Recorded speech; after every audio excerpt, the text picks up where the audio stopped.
compartir esta palabra de Dios que está en el libro del profeta Jeremías, capítulo 18, y vamos a ver los primeros 4 versículos. Y te quiero decir, piensa que aquí hay un fundamento de la vida cristiana que es irreemplazable y que necesitamos todos experimentar en un 100%.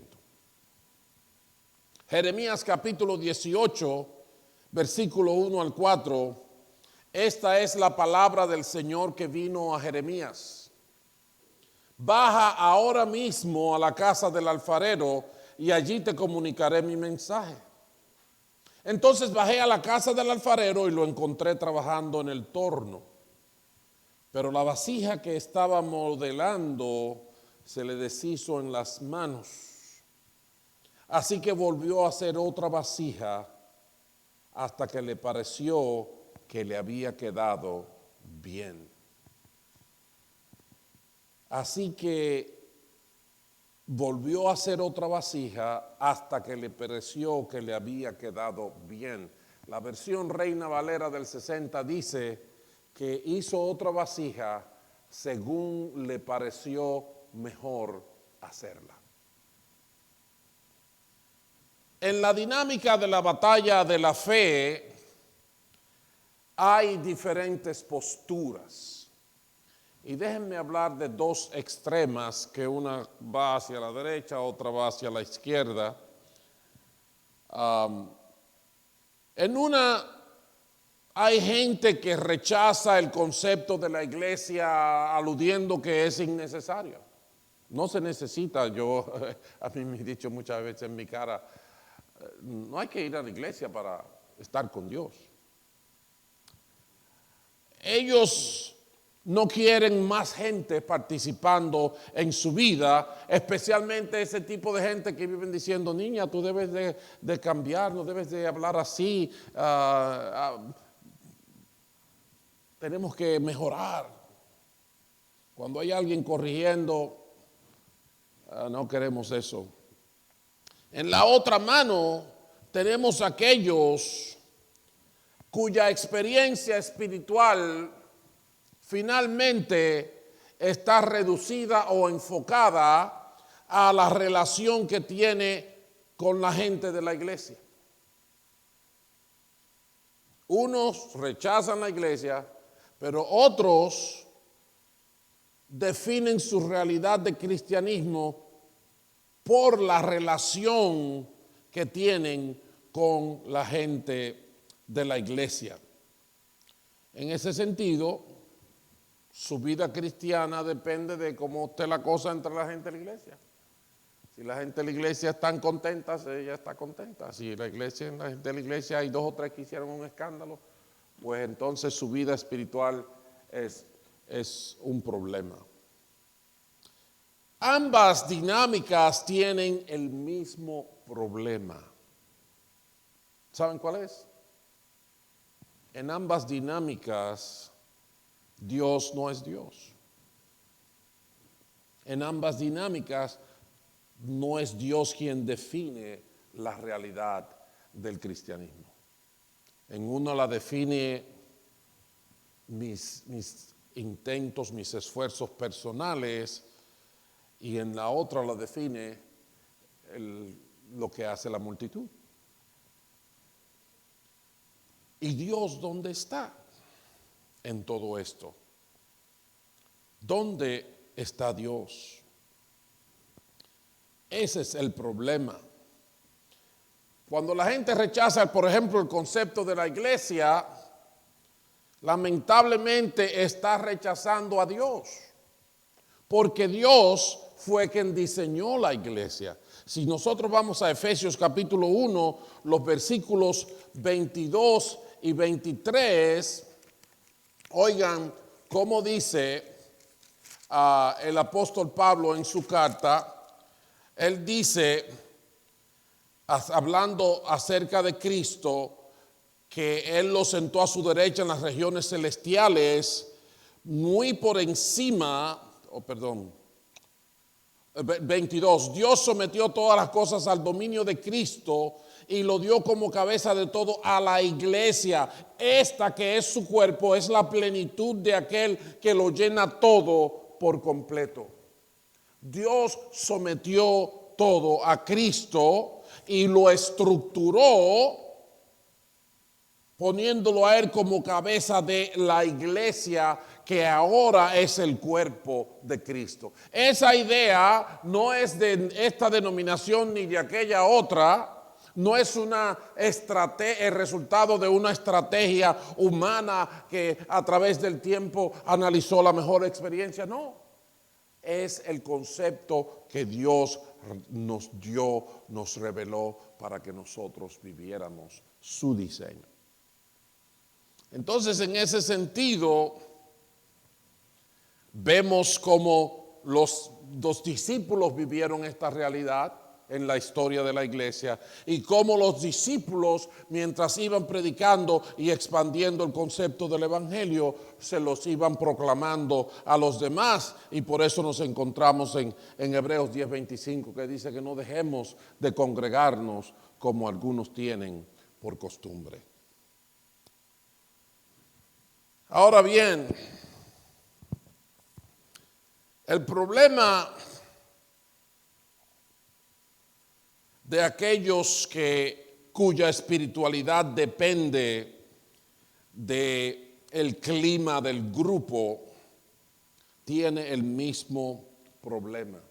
Dios está ausente y en ese sentido los planes de Dios, los propósitos de Dios y las formas de Dios no se toman en cuenta. ¿Saben por qué hemos llegado a donde hemos llegado? Socialmente y humanamente. Y estoy hablando del deterioro del valor humano, del deterioro de la vida humana, del deterioro de los valores morales, de los valores espirituales. De ese deterioro. Ese deterioro comenzó allá lejos, al principio, cuando le dijimos a Dios, Dios, tú dices esto, pero siéntate ahí un momento, déjame a mí ahora. Yo voy a tomar control y después hablamos. Entonces nosotros mismos nos metimos en un lío que los programadores de computadora lo podemos llamar una condición si anidada. Es si esto pasa, y si esto pasa, y si esto pasa, y si esto pasa, y cada cosa depende de eso, y se va tan hondo, tan hondo, tan hondo que no podemos salirnos del lío en que nos hemos metido. No podemos, al contrario, ahora las cosas se analizan, como decir, trabajar el problema por las ramas. Y nadie encuentra la raíz del problema, pero la raíz del problema fue nuestro rechazo de Dios. Romanos capítulo 1 lo dice, habiendo conocido a Dios, no lo reconocimos como tal y nos envanecimos en nuestros razonamientos. Ahí comenzó el problema. De ahí es que vienen todos los problemas. Entonces, en el formato de con iglesia y sin iglesia, hay el mismo problema. El problema es que hace falta Dios. Necesitamos a Dios. ¿Dónde está Dios cuando estoy en crisis? ¿Dónde está Él cuando las cosas salen mal? ¿Dónde está Él cuando yo no me siento bien? La escritura de hoy nos dice una gran realidad. Dios no solamente está cerca de cada uno de nosotros, ¿recuerdan eso? En Hechos 17, cuando el apóstol le dijo a los atenienses que Dios está cerquita de todo el mundo. No solamente de los cristianos, de los que vienen a la iglesia, de los que alaban a Dios. No, de todos. Dice en Hechos capítulo 17 que Dios está cerca. Pero no solamente Dios está cerca, sino que Dios opera.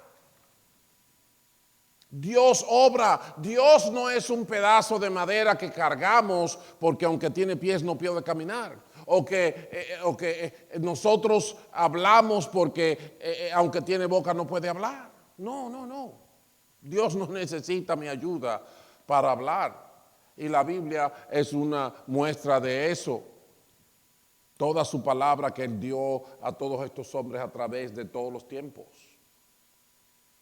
Dios es Dios. ¿Qué dice el Salmo 100? Reconozcan que el Señor es Dios. Él nos hizo. La ciencia no ha podido refutar de ninguna forma porque ni que tuviera la intención nos ha sido posible refutar de dónde salimos. No tiene una respuesta la ciencia para el inicio de la vida. Ni para el inicio de toda la existencia, para el inicio aún de las cosas materiales.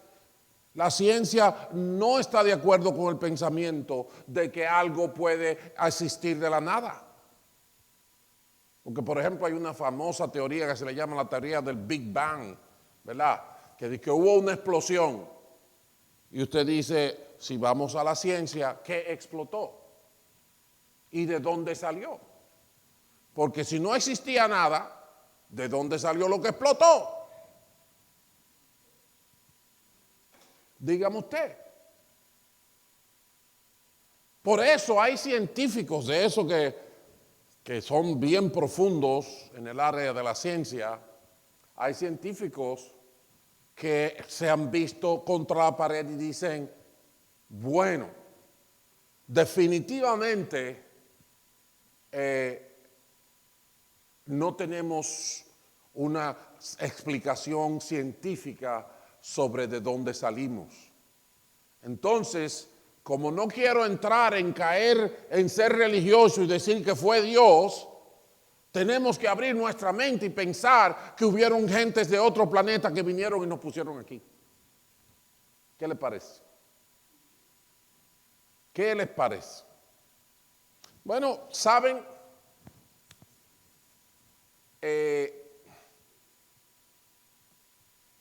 no deja de ser racional, no deja de ser lógico. El hecho de que no hemos podido encontrar dentro del sistema de la vida físico el origen de nosotros. En ese sentido, alguien más tuvo que habernos traído o alguien más tuvo que habernos criado. El problema que hay que tener, eso es lógico, pero científicamente no tiene respuesta. ¿Y sabe por qué no tiene respuesta? Porque la ciencia no puede entrar en el término de lo espiritual y decir, en el principio creó Dios los cielos y la tierra. Más desde el momento en que tenemos tantos años que abandonamos el camino de Dios.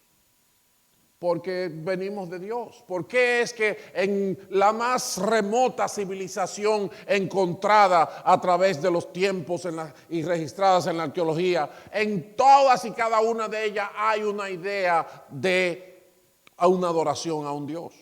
¿Por qué? Porque todos venimos de Dios. Todos somos hijos de Adán y Eva. ¿Sabía eso? Nadie tiene un cromosoma vuelto loco y sin idea así como de un marciano. Nadie. Se parecen. Todos tenemos ojos, bocas y narices y lo que tienen deformaciones son por accidentes o son por excepciones de irregularidades. Pero somos igualitos.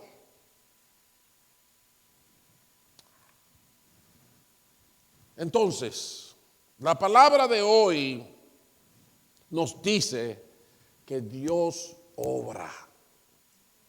El Salmo 11 dijo que cuando los fundamentos son destruidos, que ¿qué va a hacer el justo? Y la respuesta es que Dios tiene en el cielo su trono, pero sus ojos están aquí abajo. Y más abajo dice, y Él a los justos los va a bendecir y a los injustos los va a poner a quemarse en el fuego eterno. En otras palabras, Dios no está allí con las manos amarradas y contemplando a ver quién gana la lucha. No, Dios decide la lucha. Pero para decidirla por ti, Él nos da la escritura de hoy. Para lograr su propósito conmigo, para lograr su propósito contigo, Dios dice que le llevó a Jeremías a casa del alfarero para que viera lo que estaba pasando. ¿Y qué era lo que pasaba? Versos 3 y 4, es que encontró trabajando en el torno al alfarero, pero la vasija que estaba modelando se le deshizo en las manos, así que volvió a hacer otra vasija hasta que le pareció que le había quedado bien. Hizo otra vasija según le pareció mejor hacerla. ¿Saben? Aquí hay una lección fundamental de lo que es la vida cristiana. Y es que nosotros todos tenemos que reconocer que Dios se ha dado a sí mismo la tarea de moldearnos. Dios se ha dado a sí mismo la tarea de cambiar lo que somos.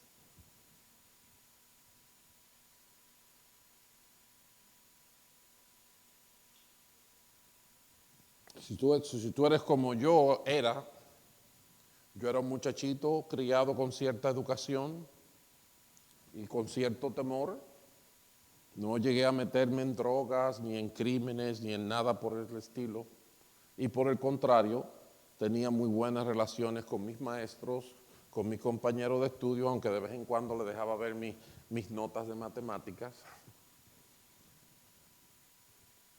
Los vecinos decían, ese hijo de Doña Mary, qué muchachito tan bueno. Y yo me lo creí. Así que el día que a mí me dijeron que necesitaba arrepentirme, yo dije, ¿de qué? Pregúntale a mis vecinos, pregúntale a mis maestros. Yo tenía los amigos míos, yo también era amigos de sus padres. Y a veces nos sentábamos a hablar y nos íbamos a comer después de ver una película con su papá, su mamá, él, yo, nos íbamos para la barra Payán a comer derretido de queso con jugo de lechosa. Yo era muchacho bueno, entonces cuando me dijeron que tú necesitas cambiar, yo dije, ¿cambiar para qué? Yo no robo, yo no mato, a mí no me gustaba ni siquiera fumar ni beber. Yo decía, lo bueno no se cambia, ¿verdad? Mis hermanos, exactamente de acuerdo a como dice esta palabra, en mi relación con Dios, cuando yo empecé a caminar con el Señor, de las primeras palabras que Dios me dijo a mí de manera personal fue, yo tengo que cambiarte. Tengo que cambiarte. Tengo que cambiarte. La palabra de Dios lo dice de muchas formas. Por ejemplo, en Efesios 4, en el versículo 22, dice, con respecto a la vida que antes llevaban, se les enseñó que debían quitarse el ropaje de la vieja naturaleza. Oigan esto, porque ahora va a hablar de mí, de la realidad que yo vivía, la realidad que yo era cuando yo decía que yo era un muchachito bueno. Dice, se les enseñó que debían quitarse el ropaje de la vieja naturaleza, la cual está corrompida por los deseos engañosos. Ese muchachito bueno, que no robaba ni mataba, que no rompía un plato, Dios decía, tú estás corrompido con deseos engañosos.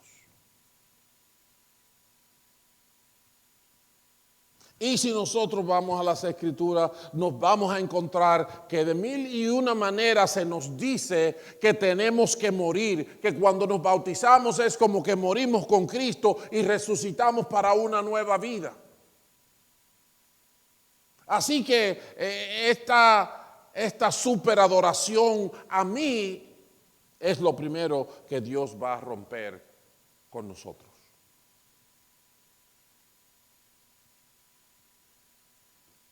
Yo no soy perfecto y Dios quiere que yo lo reconozca, pero no simplemente que lo reconozca y lo entienda, sino que Él quiere romper esa vasija y hacer una nueva según a Él le parezca mejor hacerla. Y la pregunta es, ¿le damos el permiso a Dios para que lo haga? Porque así como el barro se resbala en las manos del alfarero, nosotros somos casi mercurio. Yo no sé cuántos de ustedes han tenido mercurio en la mano. No han tenido mercurio en la mano. Eso no es bueno porque yo creo que eso es como venenoso. Pero yo en una ocasión se rompió ¿cómo se llama?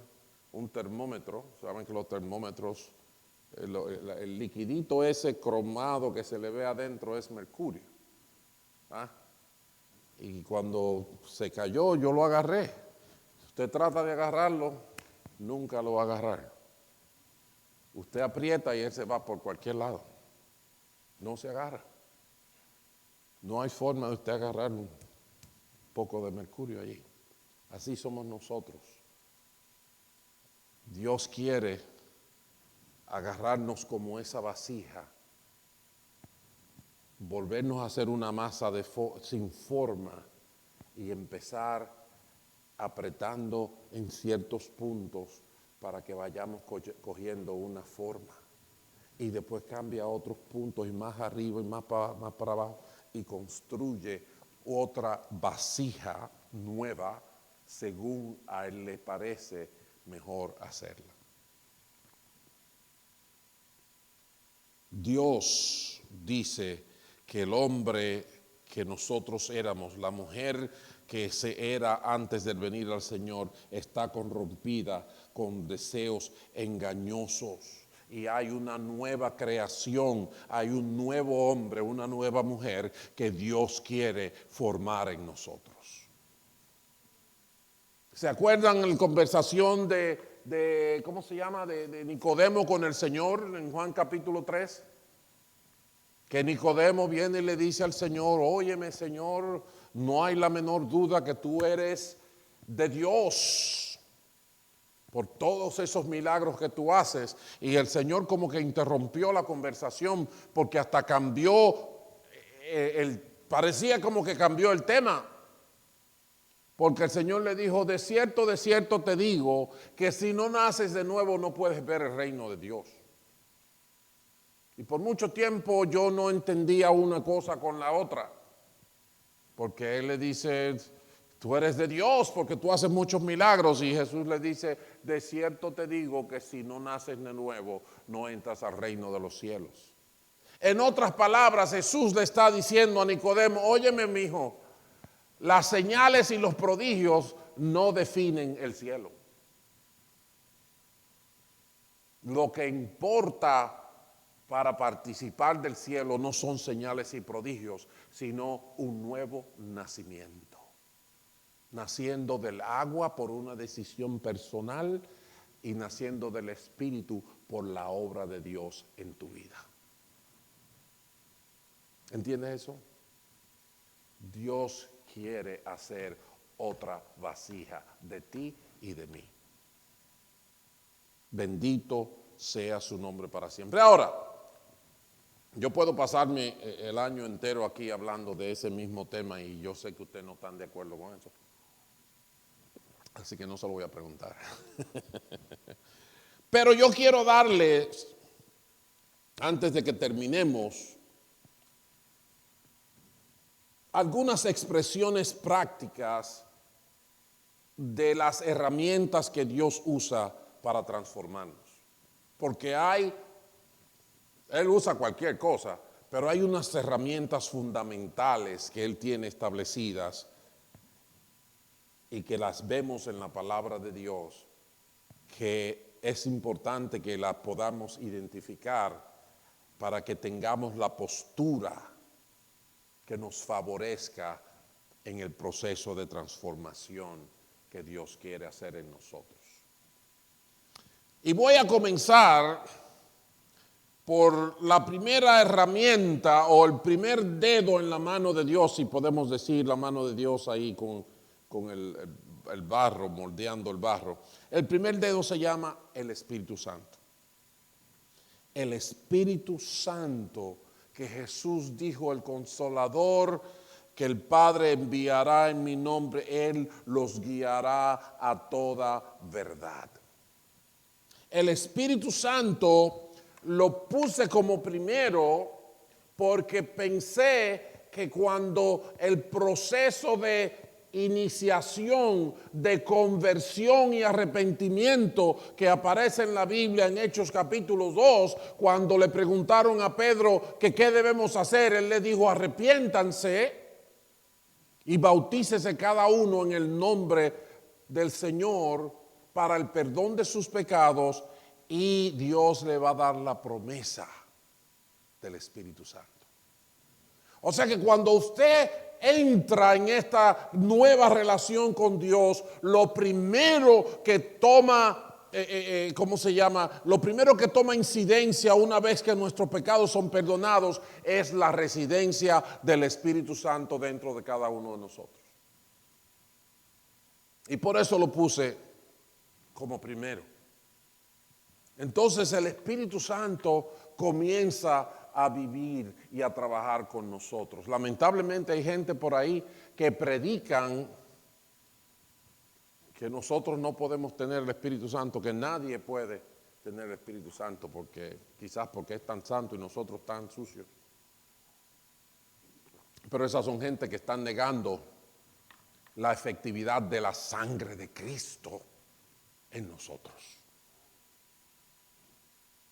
Porque yo estoy de acuerdo que yo no puedo limpiarme yo mismo de ninguna manera para merecerme el Espíritu Santo. No, yo no lo puedo hacer. Pero Jesús sí lo hizo. Al que no conoció pecado, dice la palabra, por nosotros lo hizo pecado para que nosotros fuéramos hechos justicia de Dios en Él. Entonces por Cristo somos perdonados. Y por eso podemos ser habitación de Dios. Amén. Entonces el templo de Dios no es este. El templo de Dios es este. Es ese. Eres tú, soy yo. Amén. Entonces el Espíritu Santo hace una obra de transformación en nosotros que comienza por guiarnos, comienza por hablarnos, comienza por empujarnos, reprendernos, etcétera, etcétera, para que nuestras vidas cambien.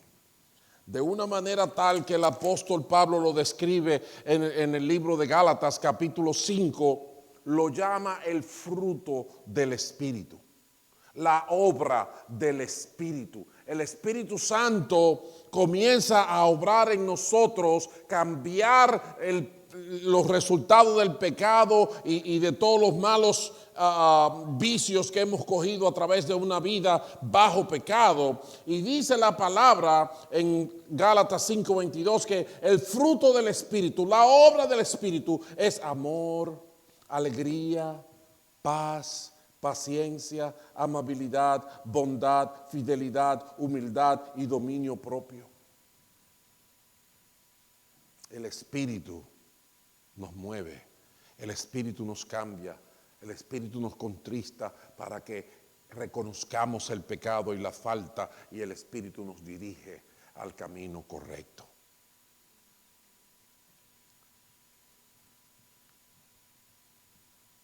Entonces, sí se puede, porque es la obra del Espíritu Santo. Bendito sea el nombre del Señor. No es la maestría del pastor, ni es la gran dieta que ustedes van a tener o los ejercicios que hagan, no. la obra del Espíritu de Dios en nuestras vidas. El fruto del Espíritu es gozo, paz, paciencia, benignidad, bondad, amor, mansedumbre, templanza. No hay ley contra tales cosas. Ese es el primer dedo de Dios. El Dios nos da su Espíritu Santo y el Espíritu Santo empieza a cambiar tu realidad. El Espíritu Santo empieza a cambiar tu personalidad. Así que no digas más, yo soy así y el que me quiere me tiene que querer así. No, no, no, no, no. Nosotros tenemos que ser como Dios quiere que seamos. Tenemos que estar abiertos a que Él nos agarre como al barro y nos apriete y que nosotros tengamos que cambiar la forma de lo que estamos haciendo, de cómo estamos pensando, de cómo estamos hablando. La segunda herramienta o el segundo dedo de Dios en ese proceso de transformación fundamental, sin lugar a dudas, es la palabra de Dios. La palabra de Dios. La palabra de Dios nos ayuda a salir de tantos malos pensamientos y de tantas confusiones locas y temores inadecuados.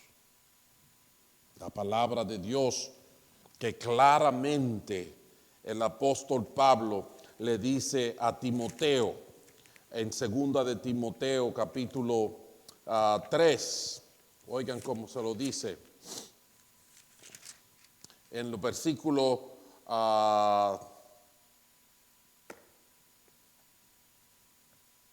16, toda la escritura es inspirada por Dios y útil para enseñar, para reprender, para corregir y para instruir en la justicia, a fin de que el siervo de Dios esté enteramente capacitado para toda buena obra. No hay forma de que yo crezca y me desarrolle como un buen creyente si no me alimento de la palabra de Dios. Y dije alimento porque el apóstol Pedro hace una referencia así, diciendo: deseen como niños la leche espiritual no adulterada, que es la palabra de Dios. Así como el niño tenemos que darle, las madres le dan el seno para darle la leche. Nosotros como recién nacidos en Cristo tenemos que alimentarnos de la palabra de Dios. Y ahí dice 4 cosas, me parece que son, que la palabra de Dios hace. Dice enseñar. Cuando la palabra de Dios nos enseña, nos entra en un mundo de conocimiento, nos abre los ojos a muchas realidades. Dígame usted, ¿cómo podemos nosotros hablar de perdón de pecados, de ir al cielo, de nuevo nacimiento, si Dios no nos revela eso en su palabra? ¿Cómo vamos a conocer eso? La palabra nos enseña. La segunda palabra que nosotros vimos ahí en ese versículo 16 es que nos redarguye. Nos reprende. Y en ese sentido, la palabra nos hace conscientes de lo equivocado que estamos. La palabra de Dios, hay gente que se enoja, dice, el pastor dijo eso porque alguien le fue con el chisme.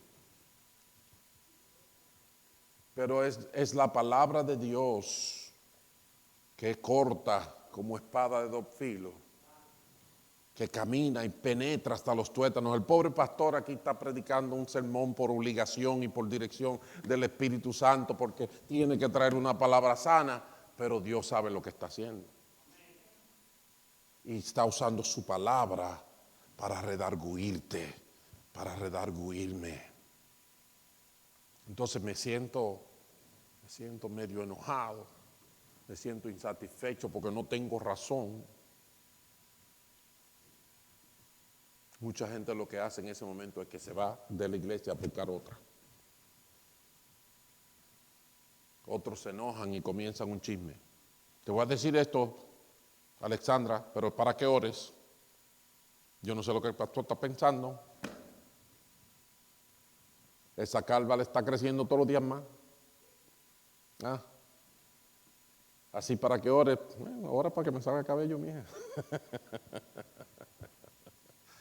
La palabra de Dios nos reprende. La palabra de Dios nos corrige. No solamente nos hace conscientes de que estamos equivocados, pero nos muestra el camino bueno y cómo podemos andarlo. La palabra nos corrige, nos enseña el camino de la verdad. Y por último, la palabra nos entrena. La palabra nos entrena. Dice para instruir en la justicia. La palabra nos ayuda a conocer los ejercicios que nos van a dar el desarrollo para la victoria.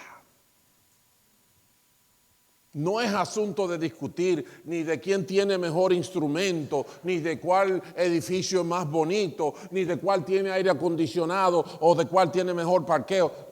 Nada de eso resuelve nada. La palabra de Dios nos instruye en los ejercicios que necesitamos para crecer en Cristo Jesús. Amén. Así que la palabra es lo necesario. Yo les aconsejo que lean el Salmo 119, el capítulo más chiquito de la Biblia. Nada más tiene 178, creo que son versículos, algo así. Es el capítulo más largo en verdad que aparece en la Biblia, pero en todo hay una expresión del salmista diciendo con qué enderezará el joven su camino, con guardar tu palabra. He guardado tus decretos en mi corazón para no pecar contra ti. Cómo la palabra nos ayuda a vencer el pecado mismo. Amén. Dedo número 2 o herramienta número 2. Primero el Espíritu Santo, la palabra de Dios. Número 3, y esta es una de las más difíciles. La gente. La gente. ¿Qué es lo que usted está diciendo, pastor? Yo estoy diciendo que Dios usa la gente para transformar nuestras vidas. En Proverbios capítulo 27, el versículo 17 dice de la siguiente manera: el hierro se afila con el hierro y el hombre en el trato con el hombre. ¿Lo escuchan ahí? El hierro se afila con el hierro y el hombre en el trato con el hombre. Es decir, que Dios usa a tu hermano, a tu vecino, a tu compañero de trabajo para moldearte. Y quienes tienen una buena experiencia y te lo pueden explicar 18 maneras en esto, todo el que está casado. Usted está casado, usted sabe de eso. Hierro con hierro se amuela. ¿Verdad que sí? Y asimismo, el hombre en el trato con el hombre, Dios usa a los hombres para moldearme. Y en esa categoría de hombre hay subcategorías en lo que yo quisiera que ustedes estuvieran pensando. Por ejemplo, entre la gente están las autoridades. Si usted se fija, desde que uno nace, uno tiene unos padres que van a decidir cuándo yo duermo, cuándo yo como, cuándo yo bebo, a qué escuela yo voy. Y como dice la palabra, honra a tu padre y a tu madre para que te vaya bien en la vida. Dios nos provee padres. Por ahí comienza la cosa, como autoridades que nos van a bendecir. Hay excepciones, hay gente loca, sí, pero eso no es el diseño, esos son los fallos del diseño, los fallos, perdón, del que desobedece el diseño. Dios nos da padres, como yo he dicho en estos últimos 2 o 3 años, los niños no nacen en árboles. Usted no pasea por el campo y se encuentra que hay una mata que tiene un niño guindando y usted dice, ese me gusta, lo voy a coger. No. Para que haya un niño tiene que haber un padre y una madre que se junten. Y ellos, ya desde antes de ese niño nacer, son la garantía de que ese niño se va a poder sostener. Entonces Dios nos da las autoridades, comenzando por los padres, pero entonces después tenemos que ir a la escuela. Y en la escuela también allí hay quienes nos enseñan y allí hay quienes nos dirigen, aunque sea en el aspecto académico.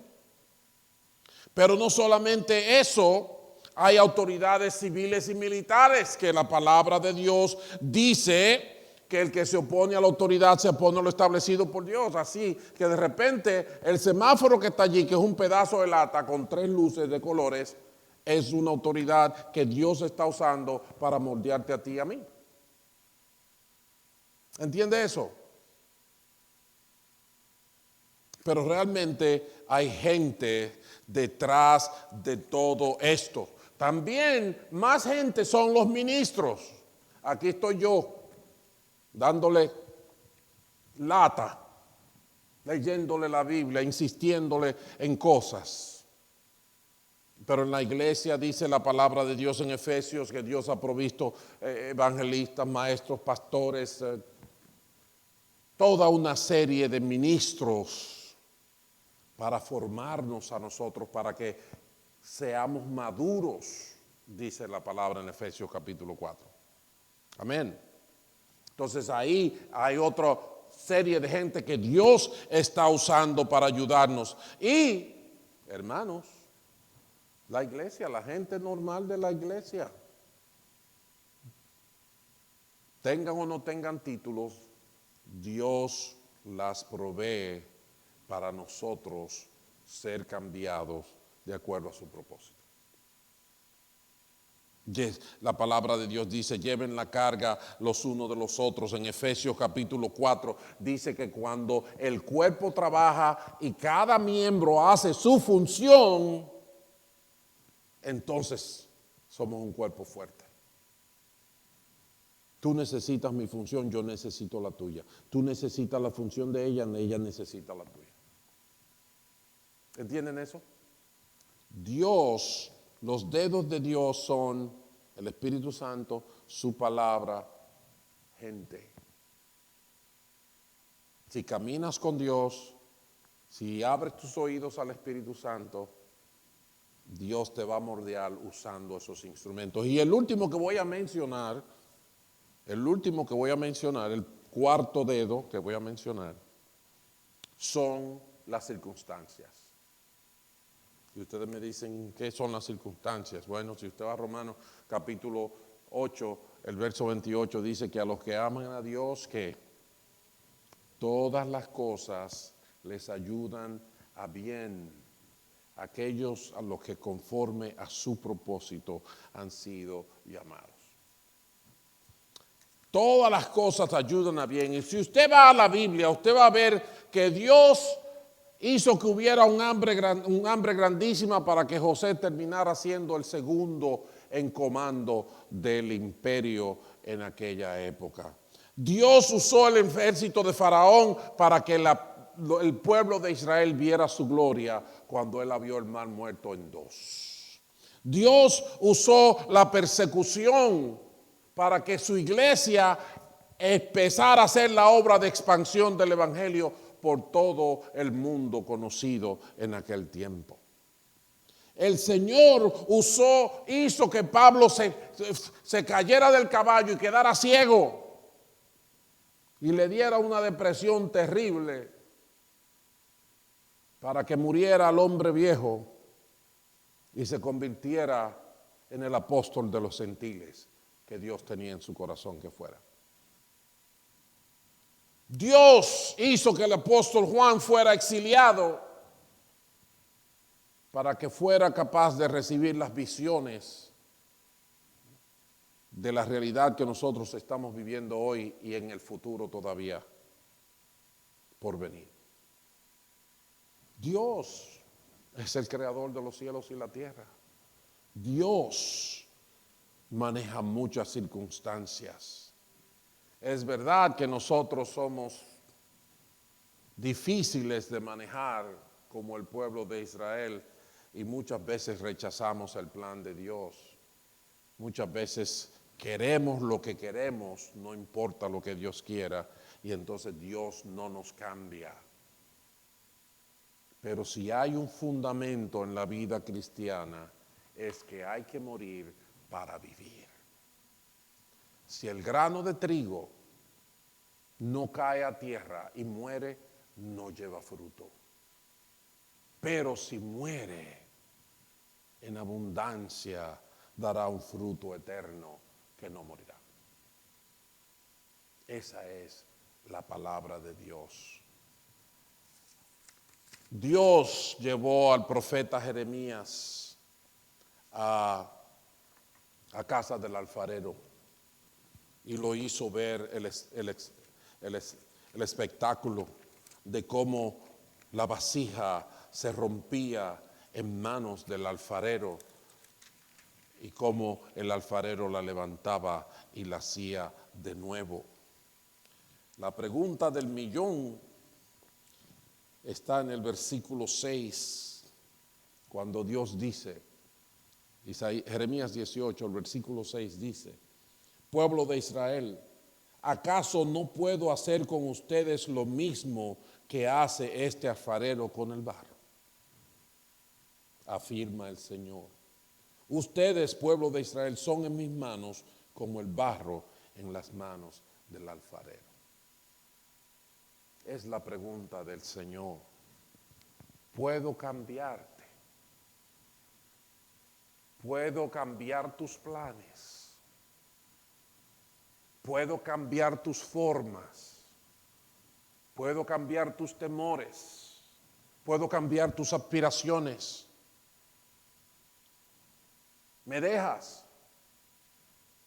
Pregunta el Señor.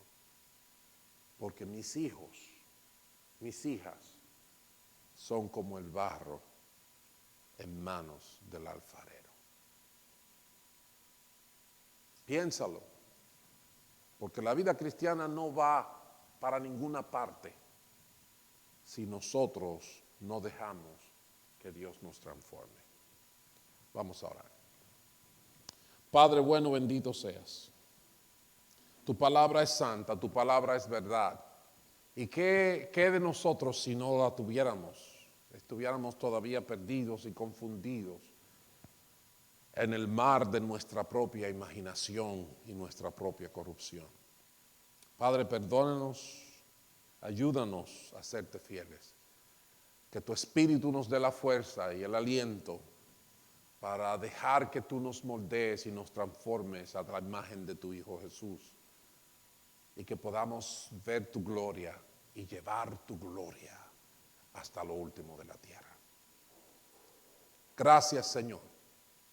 En esta hora, una vez más, te digo sí, tú tienes el derecho a cambiarme.